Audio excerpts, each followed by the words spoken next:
Hey, everybody, how's it going? This is Chris Flowers. I'm the executive producer of the Biz Coach Show. I'm here with Eric T. Whitmoyer, the founder and CEO of My Biz Coaches and the Biz Coach Show. What is going on, sir? Not much. Super excited to continue on with this interview, I guess, lack of a better term, I guess. Well, what we went over in the last episode, we're really going back over what My Biz Coaches is and what the foundation of it was, what was the driving force behind it, and the fundamentals on what My Biz Coaches is all about. In the first episode, went into a lot of different topics as far as like sales and marketing and setting goals and 6 core competencies. We kind of touched on those things a little bit. Like I said, a lot of that's available with Eric. Like I said, if you're smart enough to hire him as a coach. But yeah, and that was like, there was a lot of content, a lot of things in there to take in. Like I said, especially if you want to do it and do it right. But now we're going to start in this episode. I want to talk more about, My Biz Coaches and how we implement technology and, building business credit and things of that nature. Because like I said, obviously, you and I talk all the time about, technology and AI and leverage it and things like that.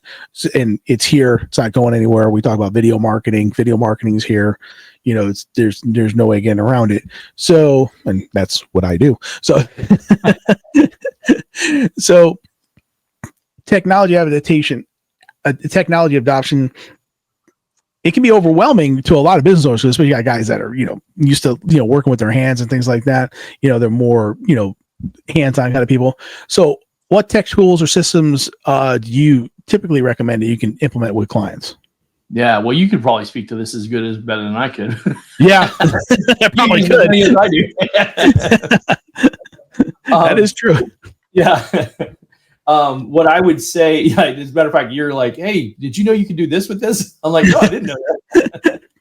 But yeah, I think one of the important things that I learned early on, as you mentioned in the last show, we kind of talked about the origin story of how we got to where we are. In probably the second year. Well, so in my second client was a digital marketing agency. Okay. And I literally, at that time I was charging $1,000 a month for my coaching services. And in his particular case, he couldn't afford $1,000 a month. And I said to him, look, I really want to learn about digital marketing. I'll tell you what, we'll do a trade of service. I'll come into your office once a week. I'll give you an hour's worth of coaching, and you give me an hour's worth of, let me just ask whatever questions I can ask about digital marketing agency and help me understand it. All right. Mm-hmm. And ironically, fast forward 2 years ago, it was about 2 years ago, and he and I met for lunch after we'd worked together for a couple of years. And we were having some conversations, and it was funny because we were sitting there, we were talking, and he's like, so how long have you been doing digital marketing? And I'm like, I'm not. He goes, yeah, well, you could have fooled me. And he immediately he's like, you know about as much about as I do. I mean, he still knows more than I do, but he was giving me credit for as much as I'd learned in the last couple of years. And I think it says a lot about how we look at technology as a whole, right? I identified early on, I literally, as I said, I did a trade of service. I drove to his office in Tempe every week from South Chandler. On a Friday, I was there at 8:00, and we would spend 3 hours. So I'd do an hour and a half, and then he'd do an hour and a half. I'd coach him an hour and a half. He'd coach me for an hour and a half. And the whole purpose was for me to learn that industry because I identified this is where everything's going, right? All marketing efforts are going to go digital. Yes, there's going to be some print, but you know what? Even the print now has the digital component to it. So it's all digital and it's all going to move that way, video and all that kind of stuff. And so I identified that, and I'm like, I need to learn this. And so that became a core principle for My Biz Coaches. We need to be on the cutting edge of everything new and everything that's changing.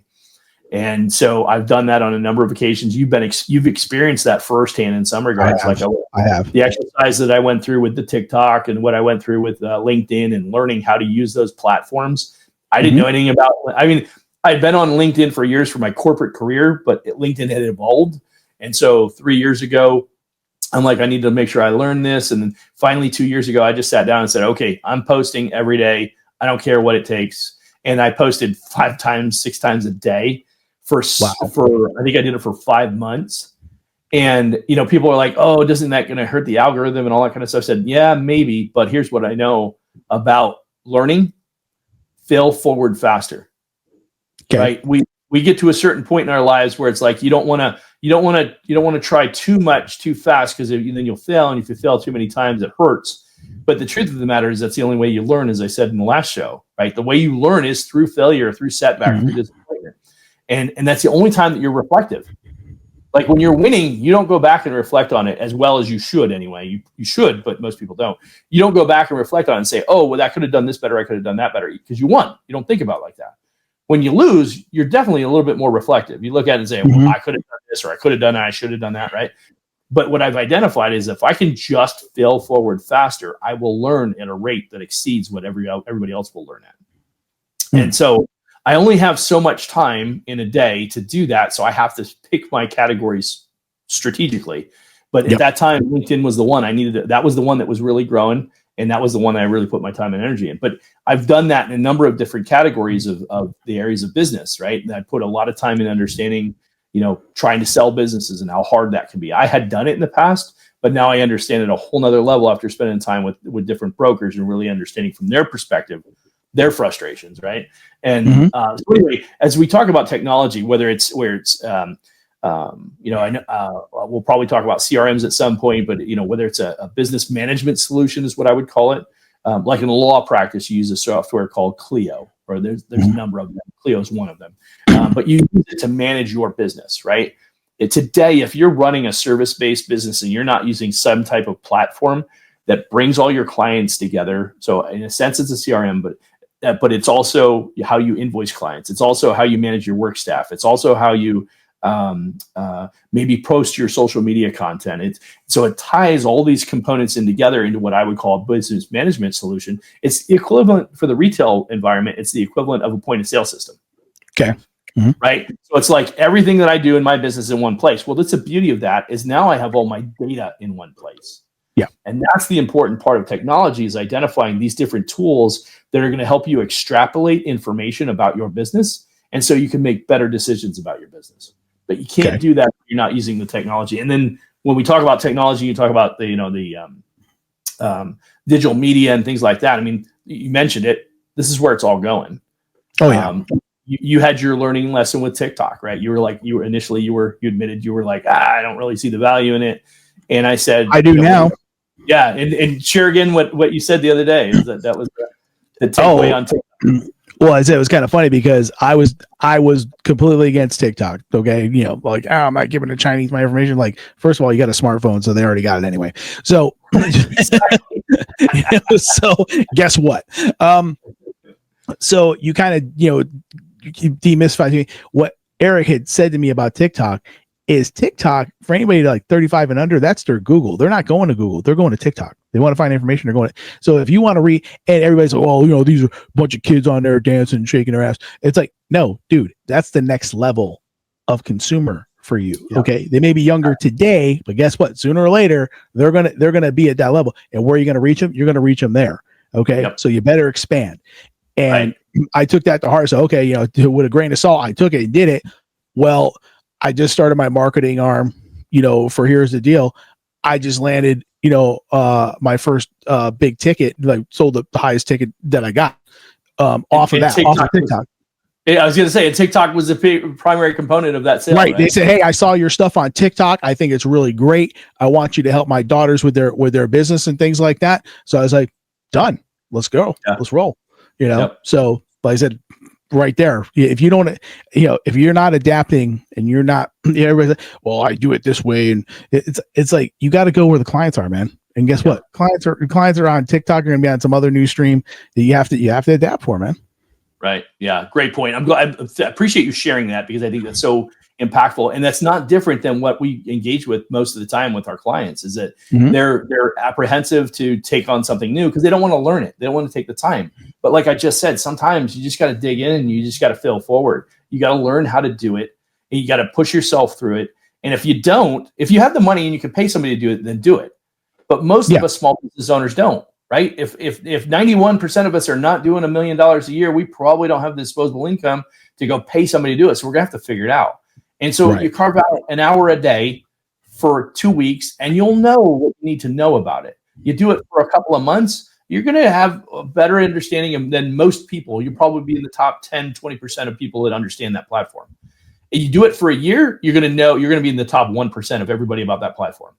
1 year, an hour a day, and you'll know everything you need to know about that platform. You know, go ahead. I was just going to say, so you do that and apply yourself accordingly. You want to be the best that you need to be in a particular area. Literally it's an hour a day. You're going to be in the top 1%. But like I said, you have to accept the coaching. Okay. Yeah. I know, like I said, again, from playing football, things like that. When scouts are coming and looking at you, from college and everything like that, the first question they're going to ask the coach is now what he runs a 40 and what is his bench. Is he coachable? Yep. Because they'll make you stronger. A good coach, like my coach Eric over here, a good coach will make you faster. A good coach will make you stronger. A good coach will improve your footwork. A good coach will improve your hands. Okay. These things are all teachable. But if you're not willing to listen and apply and do the work, right. Eric can drop knowledge on you all day long, but if you're not willing to put into work, he's not going to do it for you. You have to put into work. You have to practice. You have to study the film. Like I said, when we go back into, he offers a free video library, things like that. You got to go back in there and study that film. Okay. And, you can get only so far on raw talent. Okay. Yep. But like I said, but if you're not willing to put in that practice, put in that work and use the tools that are available, okay, then your business is only going to go as far as you put in the effort to make it go. Yeah. Well, and here's the part I want to add to that. And this is the last piece I'll say on technology. As you're saying that, here's what if you're a business owner today and you're hearing that and you're like, Chris and Eric are just preaching at me. Well, hear this. If technology was something you wanted to avoid and you could because your business was established for the last 10 or 15, 20 years and you got away with it till now, you won't be able to get away with it in the next 3 to 5 years. I'm going to say in the next 2 or 3 years. Yep. Because here's the problem that you don't know and don't understand because you haven't been paying attention. If you haven't been paying attention, if you've heard about it, but you don't understand it, because you wouldn't unless you really in depth and took the time to understand, dig in and understand, really understand. The way that technology is evolving, we remember, like I'll do a perfect example. When I started in the wireless industry, it was paging. The company I worked for 23 years ago was a paging. Well, it's 28 years ago now, but it was a paging company that sold cell phones, and most of them were still analog cell phones, right? They were the big brick phones and stuff like that, right? And we had just started to get the cooler, slimmer phones, but they were still analog, right? And then they came out with a bunch of studies that the analog, the 3-watt phones giving us tumors. And so all of a sudden the government came out there and put a mandate and everybody moved to digital. The reason they moved from the analog to the digital, because analog worked better than digital, particularly in the beginning. And the reason it did is because you had this big 3-watt freaking thing transmitting all the time. It was like filthy and radiation against your head. But the point is that when we converted to the 3-watt phones, to the 0.6-watt phones, the little digital ones, the technology eventually got better, right? And initially it wasn't that great, but eventually got better. But the point is, we evolved from pagers to analog to digital to today. We walk around with basically a PC that we can hold in our hand. That happened in a span of 25 years. Right. Not even that initial process. Yeah, exactly. Today we can wear Dick Tracy watches and talk to people on our phone, right? It was like, you couldn't have think of that 25 years ago. No way. Yep. Right. But all of that evolved in 25 years. I'm going to tell you that if that same industry evolved from paging today, from where we are today, if we had a paging technology that existed today, that would go from, instead of 25 years, 25 years, whatever you want to say, that would be that in 3, 5 tops. Yeah, right. It's going to be a fraction of the time because the technology's evolved so much, you can't avoid it. And so what's going to happen to you is if you've been avoiding it to this point, it's going to bury your business. Even if it doesn't bury you directly, your competition is going to come in and be able to outprice you, outmaneuver you. They're going to be able to outservice you because they can do it faster with less, and you're not going to be able to keep up. And that's the problem that a lot of the more experienced, seasoned freaking business owners that are out there that just they're kind kind of turned off the technology. And these are the problems that we're going to have over the next 10 years while the baby boomer and the Gen X's start fading out and they're wanting to sell their businesses. They're not going to have tech-enabled businesses that these people are going to want to buy. So they're just going to let them shut down. So nobody's going to sell their businesses. Right? That's right. Not nobody, but very few. And we're going to see all these new startups coming up, and they're all going to be tech-based. It's going to be a lot of the same similar, but they're going to have tech-enabled, right? And so if you get smart and you figure that out in the next 2-3 years, you can leverage that and capitalize on that in the next 5 years and be able to sell your business for some money. I know you said we're going to move away from technology, but we're going to stay on technology. Okay, so, all right. Because we can't talk about technology if we're not going to talk about CRMs, right? I mean, Okay. the CRM, it's like, everybody's like, oh, I got a spreadsheet, or I'm old school, I like to take notes. And, it's like, okay, so here's something that I've learned, and I've learned it from Eric. As a lot of things, as I've been paying attention, obviously. If you're not actively listening, then you're not in the conversation, right? So a tool like Fathom, okay. And I said, I adopted a tool because I noticed, Eric and I were having coaching sessions, and then when we get done with the coaching session, I get all the notes transcribed and everything we talked about. So I can go back and say, okay, I got to make sure I do this. I got to make sure I do this. But I know from, 30 years in finance, okay, I'll be sitting there and I'll be fully engaged with a client and they're telling me everything. But what am I doing? I'm looking away, taking notes. They're still talking. Okay. But I'm so busy taking notes, I might have missed something. Yep. There's something, it might have been a detail, which it could have just been a word or two that could change the entire concept of the solution that I'm trying to provide for them. But if I'm sitting there taking notes and writing this down and things like that, and I'm, of course, especially as guys who were always thinking like the next step in the solution in our head, we're not listening anymore. Okay. Right. Having a tool like Fathom, or there's other note-taking tools out there, lets me do this. I never have to look away. I never have to worry about writing anything down because I know at the end of this conversation, I'm going to get emailed all the notes and the highlights and everything that we talked about and what our follow-up's going to be and things like that. So implementing these tools and technology enhances your customer service, I think. Absolutely. And when you have a tool like a CRM, even the CRM that we use at My Biz Coaches, Go High Level, again, I was a little resistant to it at first. I'm one of Eric's problem children.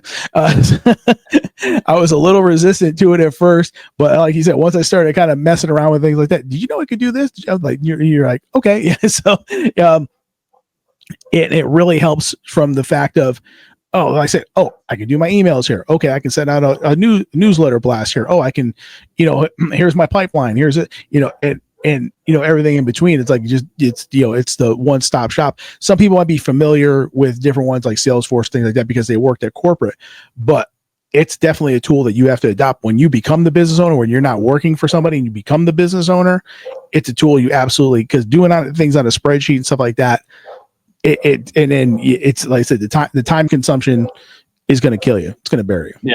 Yeah. So I'm gonna call out my my chiropractor, because he'll probably never see this show because he wouldn't watch it. But if he does watch it, sorry, Dr. Q. But here's the deal. To steal Chris's line, put him on blast. We're having a conversation, and he's telling me about his spreadsheet, and I know I've been with him for 10 or 11 years now. I know his whole origin and kind of how he evolved and where he is today. And like me, he's a little seasoned, right? So he's getting to that point where he's like trying to figure out what he's going to do next, right? He's got some passion projects. He loves photography, he loves hiking, all that kind of stuff.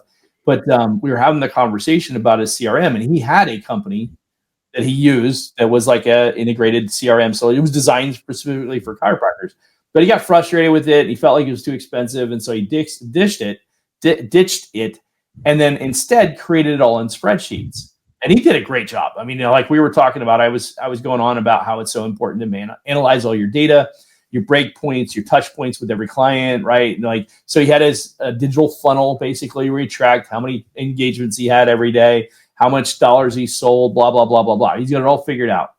And I said to him, and we're all done. And I'm like, okay, so that's great. You're the exception, because I'm going to tell you, you're easily within the top 15% of all my clients. Mm-hmm.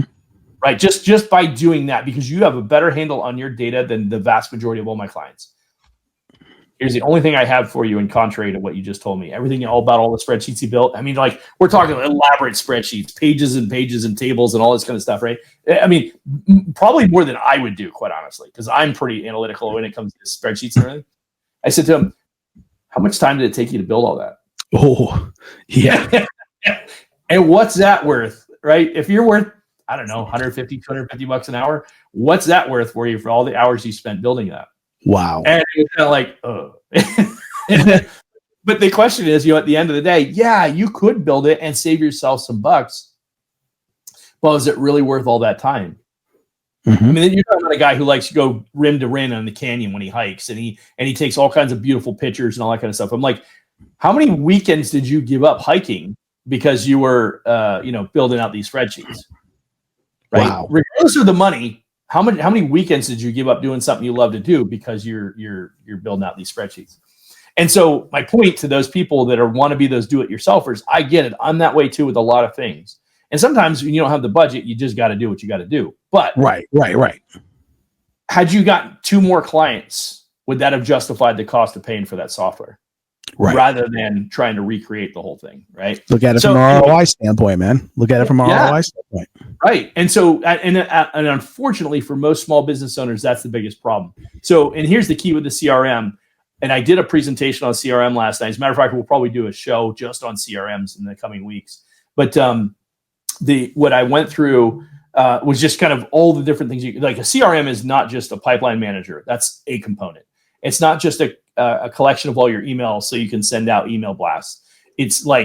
It's your newsletter, it's your landing page sequences, it's your follow-up with sequences so you stay in touch with your clients for customer your service. Calendar, yeah. It's your calendar links, right? It's your scheduling your calendar. It's managing your sales. It's sending out invoices, automating the invoices so you don't have to manually send them every time, right? I mean, it's literally doing all of that. It runs your business. If you're a solopreneur and you're not using a full-blown CRM that I would call more of a business management system, then you're being foolish, because quite honestly, you're wasting your time. And many of the good ones, the really more robust ones, yes, they're a pain in the ass to set up. Yes, they can take a lot of time to really understand.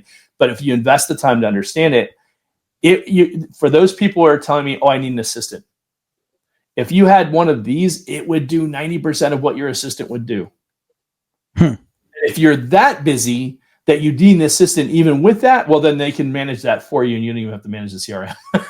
Yeah, that's where you want to get to. That's the goal you want to get to. But yeah. Exactly. And quite honestly, that's the other thing. I'll call him out. Justin Welsh is a big influencer on LinkedIn, and his whole thing is solopreneur. He is a solopreneur. He built a solopreneur. He has had other businesses in the past, but he came from corporate, and he challenged himself to do $1 million as a solopreneur. He did that. Then he challenged himself to get to $5 million. Last year, he did $3.8 million. And now his goal is to get to $10 million as a solopreneur. Wow. No employees, just him. Now, he's using VAs, right? He's absolutely leveraging technology. And a lot of it is the base of I think he's had like 20,000 students download his entry-level course. I think it's like $80 or $90. But the point is that he's building this multi-million-dollar business as a solopreneur. You don't do that without leveraging technology. Right. And yourself somehow. Yes. And if one person can build a multi-million-dollar business, you're going to tell me at $300,000 a year, you can't figure out how to introduce a little bit of technology to scale your business from 3 to 5 or 5 to 7 or 7 to $1 million. Mm-hmm. Right. It's totally there. You just have to change your mindset. Yep, that's true. When I was dealing with, some companies, we were talking about, doing a traditional loan, things like that, where maybe the interest rates were a little bit lower, but like I said, they just landed some big contract, things like that. Like I said, when I was talking to them about like factoring or something like that, like, oh, it's really expensive. Yeah, it is really expensive. But like I said, but if I can take you from a $2 million company to a $5 million company, you know what I mean? And you're still making profit. You may not be making the 40% profit you were margin, but like if you're making that 10% profit, you're still making 10% profit. But now you're going from a $2 million 10% share to a $5 million 10% share. So, Right. changing the mentality from the cost to the ROI. If you can flip it, you got to be able to flip it. But if you can flip it, then you can do it. But like I said, that's definitely a mindset that you have to kind of adapt. And as we segue into the finance section of this, that makes for a brilliant segue into the finance section of our conversation.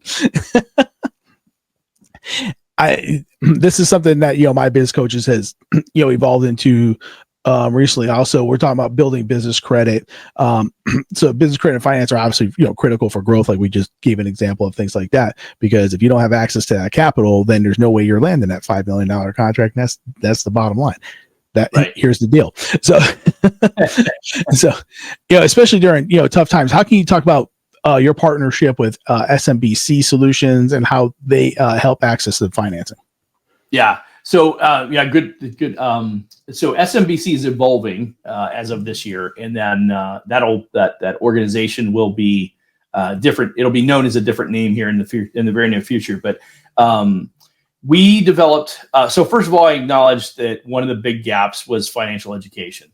But more specifically, as it pertains to this conversation, is business credit. Identifying how to help business owners build business credit. Now, I learned early on. I'm going to say early on, 15 years ago, about the importance of business credit. About 10 years ago, I learned the difference between business and corporate credit. Mm-hmm.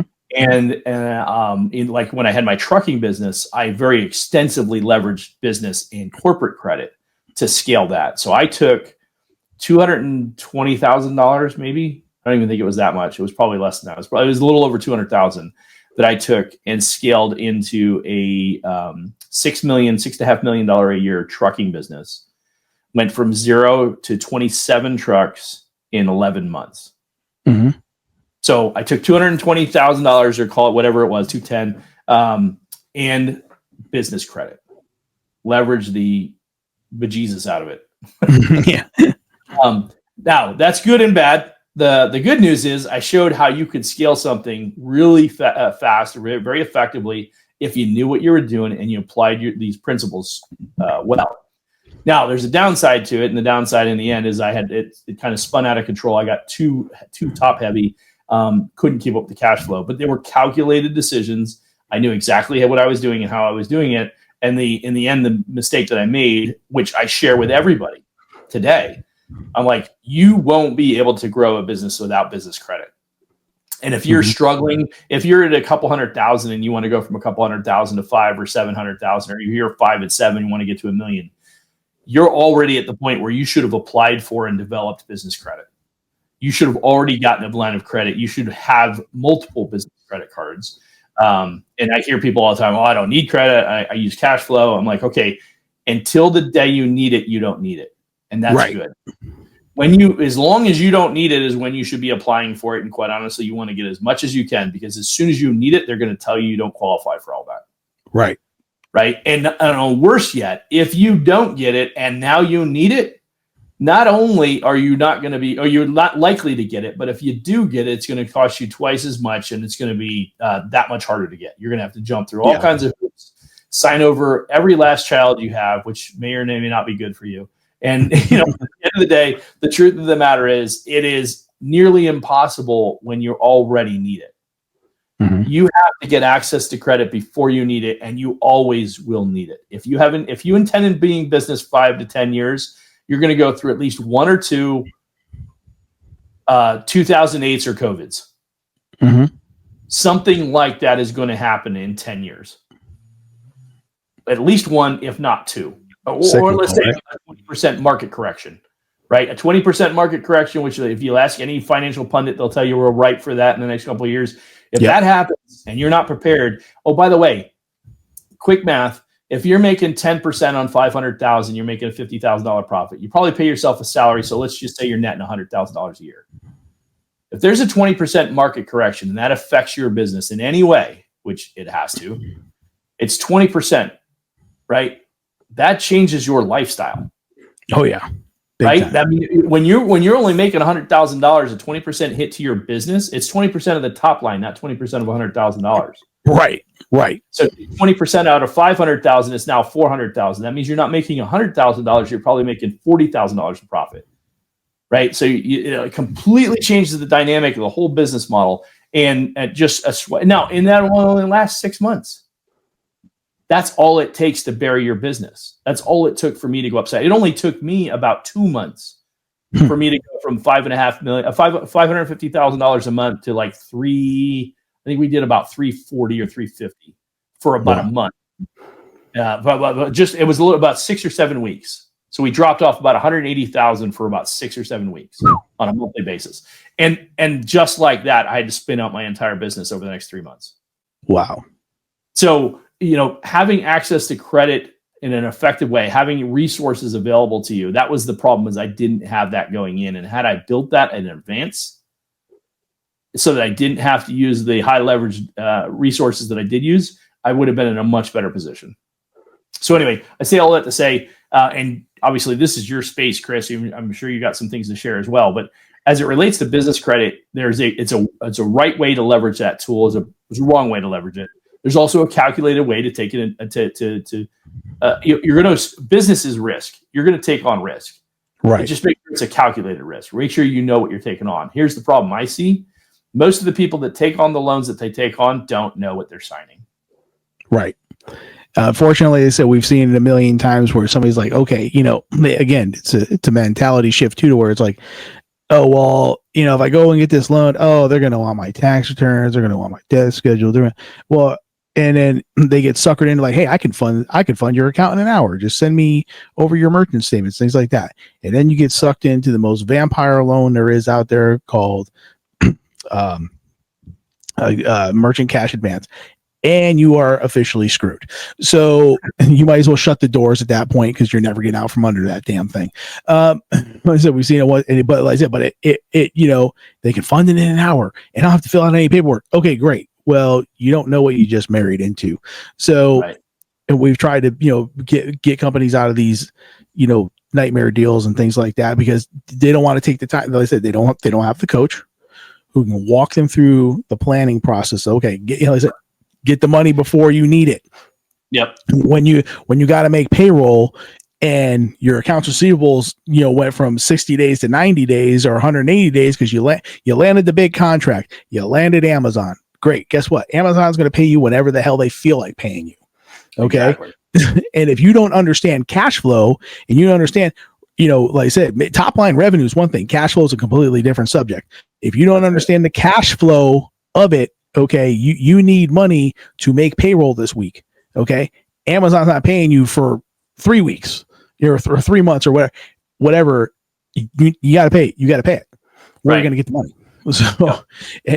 So understanding cash flow and understanding revenue and cash flow are two different subjects. Okay. Yep. So you have to have a good concept, of what it is that you are getting into. That is 100% correct. And like I said, it's, people want to take the quick and easy route. Like, oh yeah. Oh my God. I gotta, but there's a right way to do it and there's a wrong way to do it. Yeah. So, well, and if you're on top of your finances and you're getting them, either a bookkeeper's managing it for you, or you're staying on top of it and you're getting your taxes done by a tax preparer each year.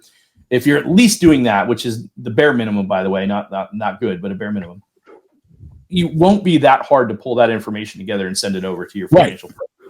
But let me give you a quick example of a really good success story. I've had a couple of people that I've helped.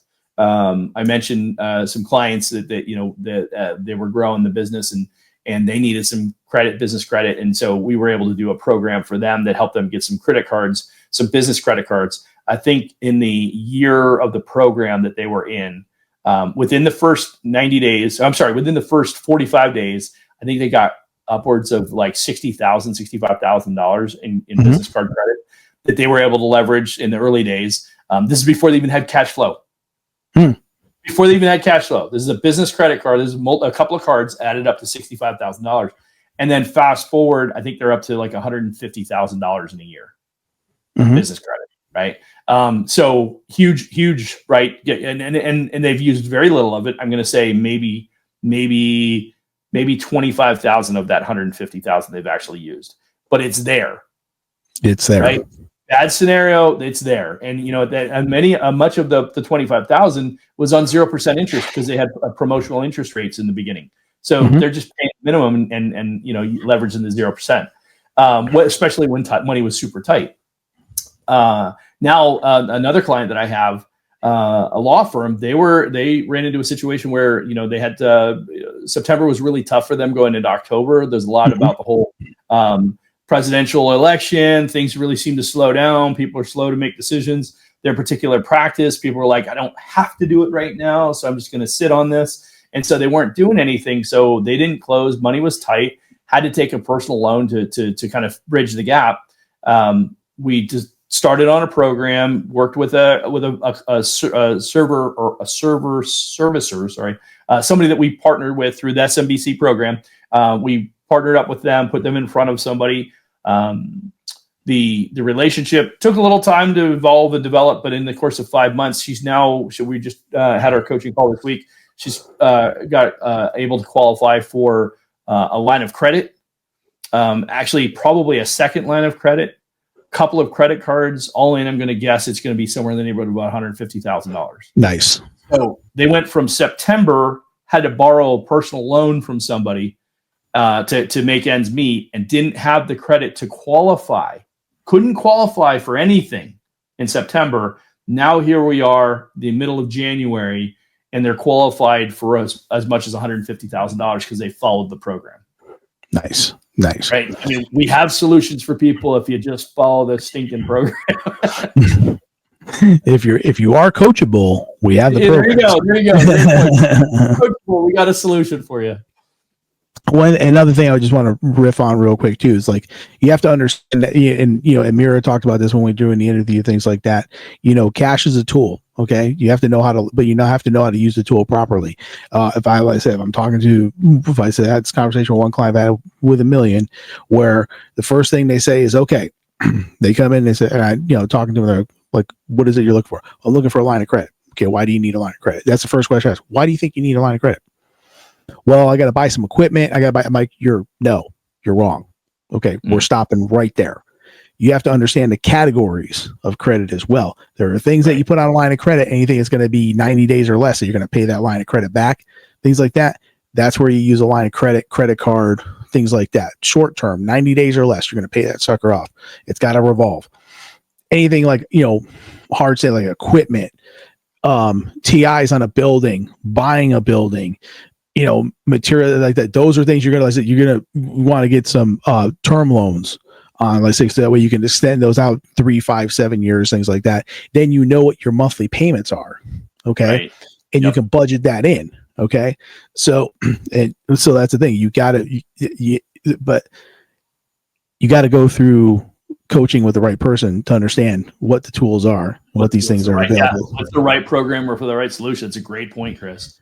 Yeah. Because I mean, you have equipment financing solutions specifically for the purpose of buying equipment. Right? Yep. Whether it's trucks or other types of equipment, and you absolutely want to use that, not a line of credit. Now, a line of credit, it's funny because I tell my clients, I say, look, you get in a line of credit just in case.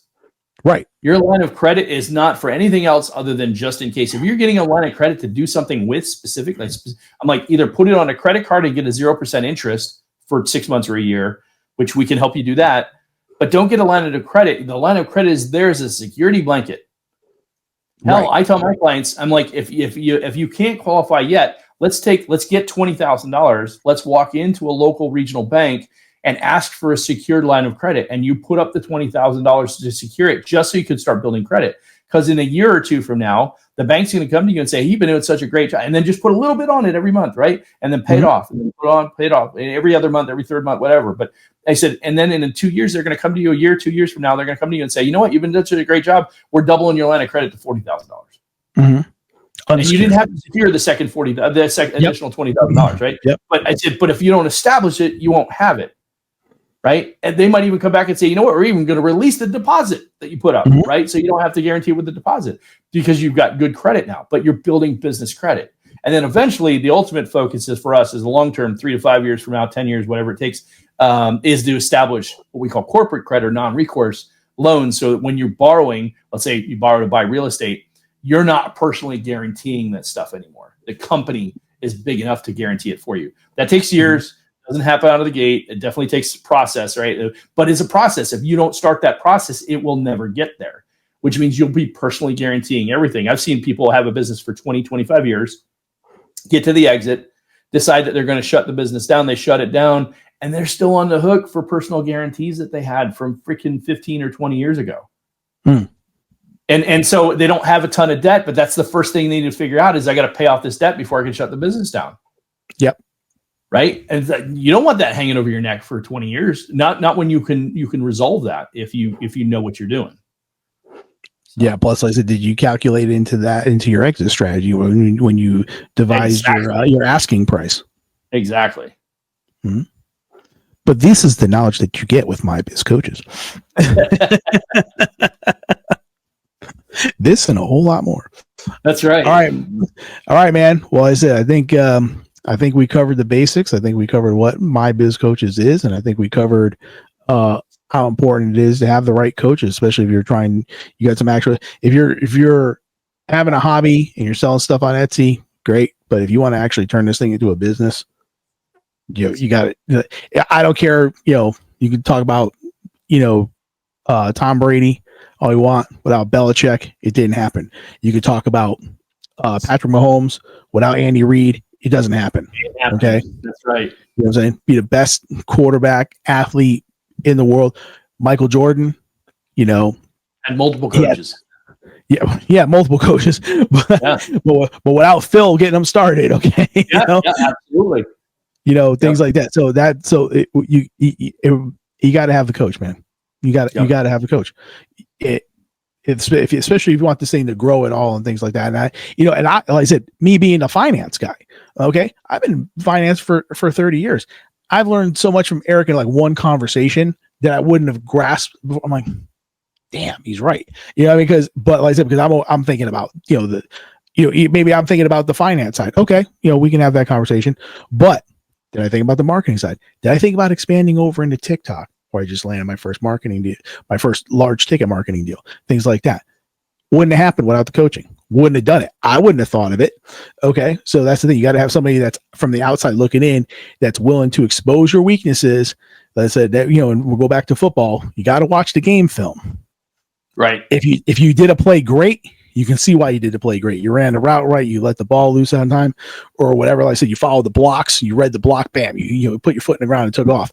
Or like I said, you had the wide open hole, but like I said, but you hit the hole late because your footwork was sloppy, things like that. And these are the things that Eric can go over with you in your business, that you're too close to the forest to see the trees, or you're too emotionally invested. It's like, oh, this is my baby, and I put all my blood, sweat, and tears in and things like that. Hey, you know what? Eric might have to tear your shit apart. It just is what it is. But when you come out the other side, you're going to be better for it. Okay, that much I know from personal experience. Appreciate that, Chris. All right, man. So tell everybody, like I said, how to get a hold of you. Tell everybody, what you got going on. Like I said, I know you got your group coaching sessions, things like that. So let's end it on that, man. I appreciate that. I think one of the important things to understand is, first and foremost, after doing this for 5.5 years, I've realized that there are a number of different businesses in a lot of different areas, and we created. If I listened to the gurus, I wouldn't be doing what I do today the way I do it. But the truth of the matter is, there's people like Chris that are just getting started with their business, like Lacey and Suhani that we referenced earlier with ABA Advantage, are just getting started with their business, that couldn't afford my solutions, and I did something different for them, right? And so I adjusted, and then of course I have my bigger clients. I have a law firm, bigger law firm, and they pay way more, right? And so I've got the gamut, right? And it's probably not ideal for my business model, but it's because I want to help everybody I can help. So we have coaching prices that start at $97 a month, right? We have a program for that side hustle person, with the TikTok or the TikTok channel and the Shopify account. We can help them too, right? So we have programs that start at $97 a month and they go up. the coaches that you get or the service that you'll get will vary based on the investment. But the point is, we have a solution for you to help you. So it's really important to identify that you may have heard about coaching. You might think it's too expensive. We have a solution. Get the information. I even said we have some free stuff we give away that we make available that Chris thought he was getting. It was a special deal, right? I was getting the hookup, man. I thought I was getting the truth of the matter is we have solutions for everybody, and we want to help as many people as we can. There's no way we get to 1,000 businesses hitting $1 billion if we don't help everybody that we can help. And if I only worked with $1 million businesses, then there would be no $1 billion mission. That's true. Right? That's true. I'm helping them go to $1 million. I want to make an impact to that number. So that all said, go to mybizcoaches.com. Check out the site. In another week or two, it'll look a lot different, but right now it is what it is. That's the easiest way to get a hold of me. But connect with us. You can sign up. You schedule an appointment right there on the website. Come in, take a look at what we have, but most importantly, turn into the channel, go to the Biz Coach Show, listen to what we talk about every week. We have great people on that we do interviews with. Chris helps me do interviews with a number of different really awesome business owners and business solutions, accountants, lawyers, anything you can think of that you would need as a business owner to be more successful. We have connections for those individuals, but come check us out on the site at mybizcoaches.com and schedule time. I do free consultation for the initial consultation. So let's get on the call. Let's talk about your business, see how we can help you. And sit in on a group coaching session if you want to check it out. Absolutely. Offer a free solution, a free option to come in and check out the coaching calls. All right, man. Hope you had listen. Thanks for dropping the knowledge on us. Like I said, certainly appreciate it. And we'll see you again next week, man. Awesome. Thanks again, Chris. You got it, brother.